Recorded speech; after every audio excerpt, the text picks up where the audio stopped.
Hello, this is Beate Gillette, the founder and the creator of the Women's Code, and today I want to talk about staying afloat the wrong way. My syndication photography business plan took form. I was in the thick of it, feeling as if I was making headway, moving ahead. From 6 a.m. in the morning until 8:30, I was a mom. Then I became a business owner during the day. And then again at night, I became a mom at 5:30. And it was all back to being a business owner, entrepreneur after I took care of my daughter and she was asleep. From 9 o'clock to midnight, I'd work on writing my business plan. Weekends too. I was going on all cylinders. A couple of good friends helped me to understand the financial components of the business and how to put the numbers together to make sense. We were 9 months into my new venture. Things were going gangbusters, but I was stressing out. Just look at that schedule. And despite my making some headway with numbers, my debts kept rising like a mountain. I'd managed to stay afloat, but not correctly. I did what so many of us have done. I said yes to all of those letters that asked me if I needed money. Well, of course I did. So I sent in the responses. I was doing that pyramid thing with my own credit. I deposited one check after another in the bank to finance my business expenditures and to pay my employees. But what about the money coming in? Well, it wasn't coming in as quickly as it should have been.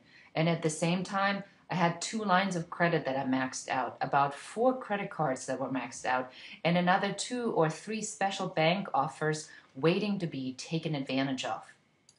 All in all, my debt was in excess of $130,000, and I was still desperately looking for more money to stay afloat. I was in touch with my former mother-in-law, who was still a part of my daughter's life. My former mother-in-law kept urging me to write a letter to the president. Like that was going to happen. But she kept insisting that he was my president, after all, and that who knew what would come of it. I wrote a letter.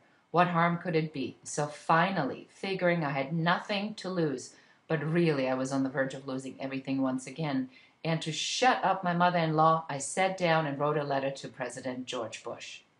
It wasn't just a "Dear Mr. President, blah, blah, blah" kind of letter. Once I sat down to write it, I let loose. I poured my heart. The president had said small business was the backbone of the American economy, and I wanted to give him a chance to prove he meant it. I explained what had happened to me in my business, how I had lost my production company in the aftermath of September 11th, what I was trying to do to make things work. I said I was at a point where I had nothing more to lose and everything to gain. If nothing came of it, I would be in the same position as before, looking up, maybe, but once again having hit bottom. But 3 months later, can you believe it? To my great surprise, I received a letter from the White House. The president thanked me for getting in touch with him. You're right. The White House forwarded my letter to the Small Business Administration to further assist me. 1 week later, I met Lorenzo Flores, the SBA's smart and very capable Deputy Chief Director.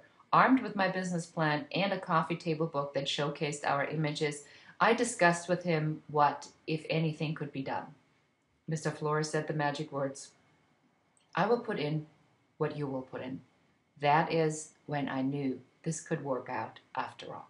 Put this URL in your browser to learn more about staying afloat the wrong way at http://www.beategillette.com. See you soon.